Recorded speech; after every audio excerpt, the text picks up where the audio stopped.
అనేక health issues అని చెప్తున్నారు కదా. Who will be the next leader for TDP అంటే ఏం చెప్తారు? యాజ్ వెల్ వైసీపీ సమీప భవిష్యత్తులో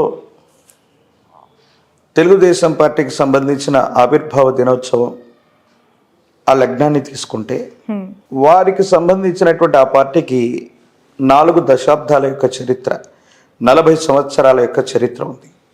నేను ఇప్పుడు చెప్తున్నాను, అప్పుడు చెప్తున్నాను, రాబోయేటువంటి 3-4 సంవత్సరాల్లో తెలుగుదేశం పార్టీకి సంబంధించిన జెండా లేదా అజెండాలో సమూలమైనటువంటి మార్పులు ఏవైనా ఖచ్చితంగా జరగబోతున్నాయి. అంటే అధ్యక్షుడు మారచ్చు, ఆ పార్టీకి సంబంధించిన సిద్ధాంతాలు మారచ్చు, లేదా ఏదైనా పెద్ద పార్టీతో సమన్వయమై ఇది ప్రయాణం చేసేటువంటి అవకాశాలు వచ్చేటట్టుగా మనం చూడొచ్చు. మీరన్నట్టుగా తెలుగుదేశం పార్టీకి సమీపమైనటువంటి భవిష్యత్తులో దిశానిర్దేశం ఎవరవ్వబోతారంటే లోకేష్ గారి యొక్క జాతకం బాగుంది. వారు ఆంధ్రప్రదేశ్లోనే కాదు, ప్రత్యేకించి ఈ తెలుగుదేశం పార్టీ అందరూ అనుకుంటుంటారు, ఒకవేళ టీడీపీ వచ్చినా ఒకవేళ రాకపోతే పార్టీ ఉండదు, ఇబ్బంది అవుతుంది, మరొకటి అవుతుంది.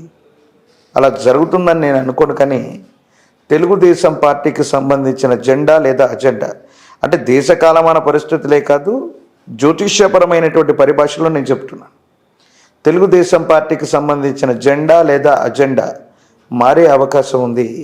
వేరొక పార్టీతో సమన్వయం అవటమో, వాళ్ళతో కలిసి పనిచేయటమో, అది విలీనమా మెర్జా అన్నటువంటి విషయం నాకు తెలియదు. కానీ సమీప భవిష్యత్తులో తెలుగుదేశం యొక్క పరిస్థితులు అలాగా ఉండబోతున్నాయి అనటంలో ఎటువంటి సందేహం కూడా లేదు.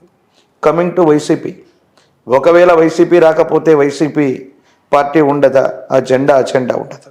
ఖచ్చితంగా వైఎస్ జగన్మోహన్ రెడ్డి గారి యొక్క నేతృత్వంలో ప్రభుత్వం ఏర్పడినా ఏర్పడకపోయినా సమీపమైనటువంటి భవిష్యత్తులో ఆ కుటుంబానికి సంబంధించిన ఒకరు లేదా అంతకంటే ఎక్కువ మంది వ్యక్తులు అధ్యక్ష లేదా ముఖ్యమంత్రి స్థానానికి దగ్గరగా ఉంటారు.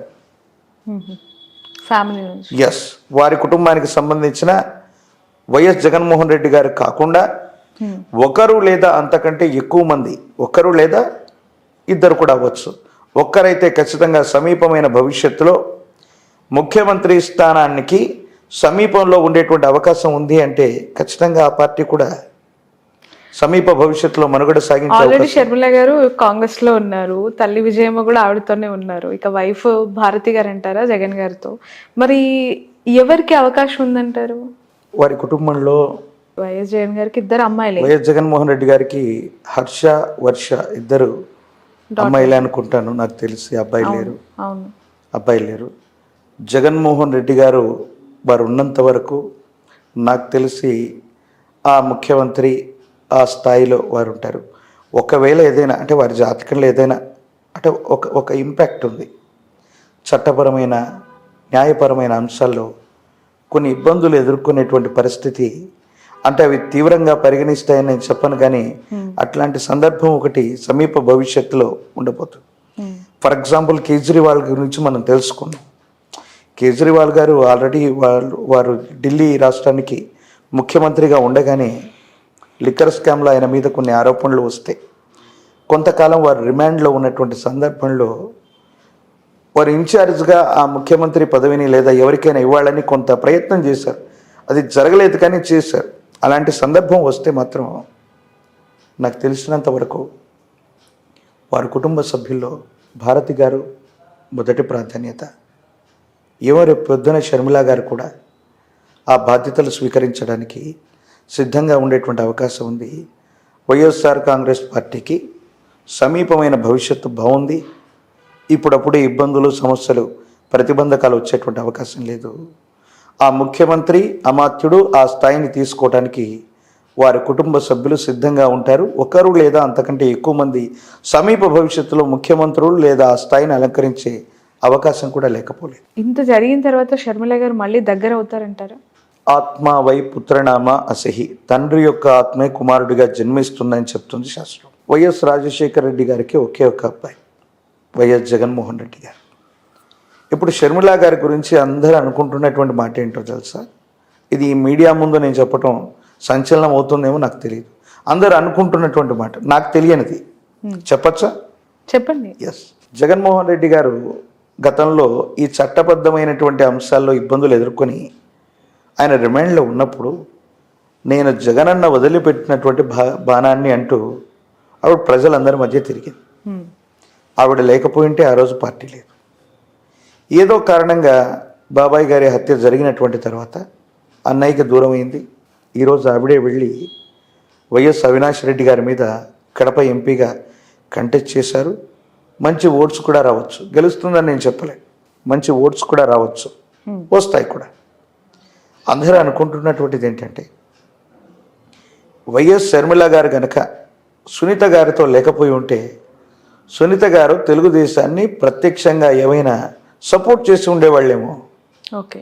ఆ సందర్భంలో జగన్మోహన్ రెడ్డి గారికి విపరీతమైనటువంటి ఇబ్బంది ఎదుర్కొనేటువంటి పరిస్థితి. షర్మిల గారు ఏ ప్రణాళికతో అక్కడికి వెళ్ళారో సునీత గారిని తెలుగుదేశం పక్షం వైపు కాకుండా కాంగ్రెస్ వైపుగా మళ్లించారు. దేశ పరిస్థితులను బట్టి ఈరోజు బీజేపీ అందరూ అనుకుంటున్నారు చాలా సులభంగా హ్యూజ్ మెజార్టీతో 400 సీట్లు 500 సీట్లు, కానీ రేపు పొద్దున జరగకపోవచ్చు. సమీప భవిష్యత్తులో ఈరోజు బీజేపీ అధికారంలో ఉన్నా లేకపోయినా కాంగ్రెస్ పార్టీ మళ్ళీ ఈ భారతదేశ చరిత్రలో అతి సమీప భవిష్యత్తులో ప్రధానమంత్రిగా కొలువుదీరే అవకాశం. ఉత్తరాన ఉన్నట్టి వంశంబు దేశాన్ని పెక్కేండ్లు పరిపాలించేను, ఇది బ్రహ్మంగారి యొక్క కాలజ్ఞానంలోని వాక్యం. వారి కుటుంబ సభ్యుల్లో చివరి వంశాంకురం ఉన్నంత వరకు భారతదేశానికి అధ్యక్ష పీఠం లేదా ప్రధానమంత్రి స్థితిలో వాళ్ళే ఉంటారు. రేపు పొద్దున షర్మిల గారు సెంట్రల్లో ఉన్నటువంటి కాంగ్రెస్ పార్టీతో సత్సంబంధాలు ఏర్పడ్డటువంటి తర్వాత అన్నయ్యకి ఏదైనా ఆపదొస్తే సహాయం చేయదా? అటువంటి ఇబ్బందికరమైనటువంటి పరిస్థితులు వస్తే ఒకవేళ బీజేపీని కూడా కాకుండా కాంగ్రెస్ పార్టీని కూడా వైసీపీ సపోర్ట్ చేసే అవకాశం కూడా భవిష్యత్తులో లేకపోదు కదా. రాజకీయాల్లో శాశ్వతమైనటువంటి శత్రువులు, శాశ్వతమైనటువంటి మిత్రులు ఎవరు ఉండరు అనడానికి ఇదొక పరాకాష్ట. ఇలాంటి సంఘటనే అంబానీ గారి విషయంలో వైఎస్ రాజశేఖర రెడ్డి గారు ఉన్నప్పుడు ఒక గ్యాస్ ఇండస్ట్రీకి సంబంధించి గ్యాస్ లైన్కి సంబంధించినటువంటి ఒక విషయంలో వాళ్ళిద్దరి మధ్య తీవ్రమైనటువంటి వాగ్వాదం జరిగిందనో తేడాలు వచ్చాయని మనం చెప్పుకున్నాం. మరి వైఎస్ జగన్మోహన్ రెడ్డి గారు ఇదే ఆంధ్రప్రదేశ్ నుంచి వారికి సంబంధించిన అత్యంత సన్నిహితుడైనటువంటి వ్యక్తిని రాజ్యసభకు పంపించిన దాఖలాలు కూడా మనం చూస్తున్నాం.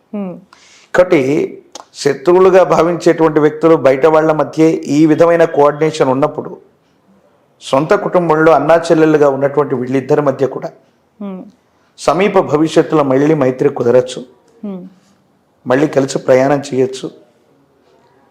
ఇప్పుడు కూడా దాన్ని ఏమంటారంటే రాజకీయ ప్రత్యర్థులు మాట్లాడుతున్న మాట, షర్మిల గారు జగన్మోహన్ రెడ్డి గారు ఒకరికొకరు సహకరించుకుంటున్నారేమో అనుకునేటువంటి వాళ్ళు కూడా ఈ కూటమిలో లేకపోలేదు.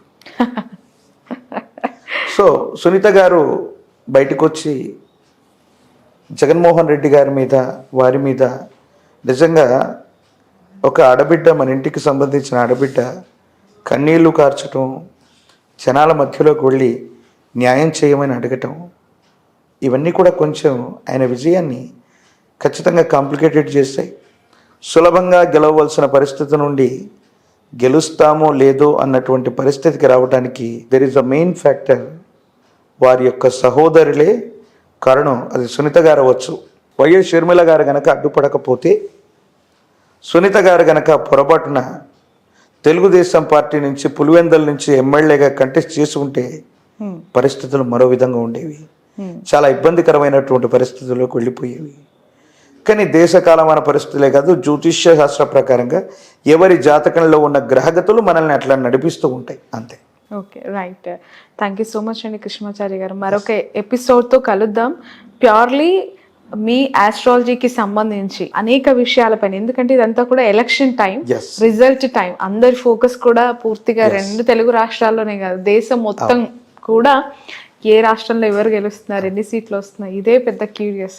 దట్టు ఇప్పుడు ఏపీ విషయానికి వస్తే టీడీపీ ఎన్డీఏతో అలానే ఉంది కాబట్టి ఎన్ని ఎంపీ సీట్లు ఇక్కడ వాళ్ళు కొట్టబోతున్నారు అనే ఒక ఉత్కంఠ కూడా కొనసాగుతోంది. Will catch you again. Thank you so much for your valuable time. జై వీరబ్రహ్మజీ. థ్యాంక్ యూ అమ్మా.